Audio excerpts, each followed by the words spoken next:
الشيطان الرجيم. بسم الله الرحمن الرحيم.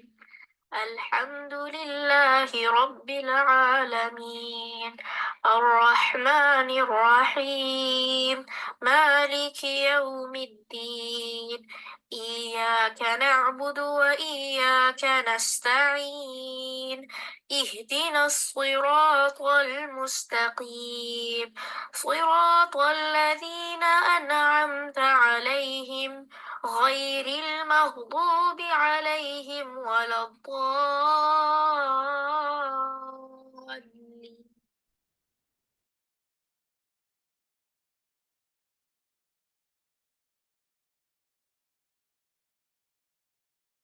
اعوذ باللہ من الشیطان الرجیم بسم اللہ الرحمن الرحیم السلام علیکم ورحمۃ اللہ وبرکاتہ۔ امید ہے آپ ساری بہنیں خیریت سے ہوں گے۔ اللہ تعالیٰ عافیت میں خیر میں ایمان کی بہترین حالت میں رکھے اور ان اعمال کی توفیق عطا کر دے جو اللہ تعالیٰ کو پسند ہو، جس سے اللہ تعالیٰ راضی ہو۔ اللہم آمین۔ نحمدہ ونصلی علی رسولہ الکریم، اما بعد فاعوذ باللہ من الشیطان الرجیم بسم اللہ الرحمن الرحیم۔ رب اشرح لي صدري ويسر لي أمري واحلل عقدة من لساني يفقهوا قولي ربنا زدنا علما اللهم فقهنا في الدين اللهم إنا نسألك علما نافعا وعملا متقبلا ورزقا طيبا اللهم انفعنا بما علمتنا وعلمنا ما ينفعنا وزدنا علما اللهم وفقنا لما تحب وترضى اللهم صل وسلم على نبينا محمد وبارك وسلم۔ مجھے امید ہے کہ آپ نے آنے سے پہلے اپنے رب کے لیے اپنی نیتوں کو خالص کیا ہوگا۔ اللہم اجعل عملی کلہ صالحا واجعلہ لوجہک خالصا ولا تجعل لأحد فیہ شیئا۔ انشاءاللہ آج ہمارا ڈے نمبر 6 ہے، جس میں آج ہم بہت ہی اہم آیت دیکھیں گے کہ جو کہ 17 جز کے اندر سورۃ الحج کی آیت نمبر 77 ہے، جس میں اللہ سبحانہ وتعالیٰ فرماتے ہیں یا ایہا الذین آمنوا ارکعوا واسجدوا وعبدوا ربکم وافعلوا الخیر لعلکم تفلحون۔ کیا کہا جا رہا ہے؟ اے وہ لوگوں جو ایمان لائے ہو، رکوع کرو، سجدہ کرو اور اپنے رب کی عبادت کرو اور خیر کے کام کرو۔ کیا کیا رزلٹ ملے گا؟ کہ تم فلاح پا سکو گے، یعنی تم یہ کام کرو گے تو تم فلاح پا جاؤ گے۔ کون کون سے 3 کام بتائے گئے؟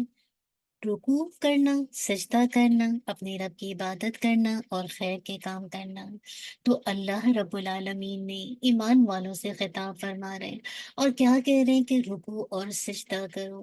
اور اگر آپ دیکھیں گے تو اکثر مفسرین کیا کہتے ہیں کہ یہاں جو رکوع اور سجدے کی بات کی گئی ہے، اس سے مراد نماز ہے، کیونکہ رکوع بھی نماز کا رکن اور حصہ ہے اور سجدہ بھی نماز کا رکن اور حصہ ہے۔ تو رکوع اور سجدے کا ذکر فرما کر گویا نماز کا ذکر کیا جا رہا ہے۔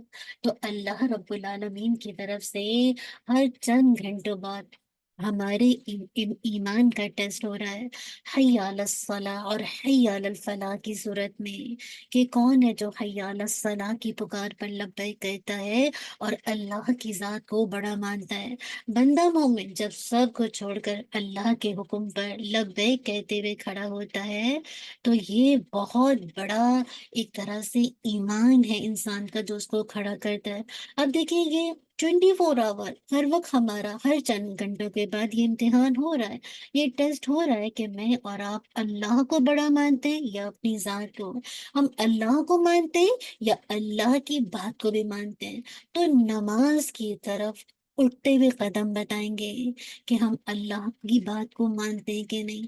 اب دیکھیے کہ کتنے لوگ ہوتے ہیں جن کے گھروں میں یا باہر جسے کہا جائے اذان کی آواز آتی ہے اور ان کا طرز عمل یہ ہوتا ہے کہ وہ اپنی جگہوں پہ بیٹھے ہوئے ہیں، تو وہ اس طرح سے کیا کرتے ہیں؟ وہ اپنی نمازوں کو ضائع کر رہے ہوتے ہیں۔ تو یہ تو اللہ کی بات ماننا نہیں ہے، استغفر اللہ، کہ نماز کی آواز آ رہی ہے،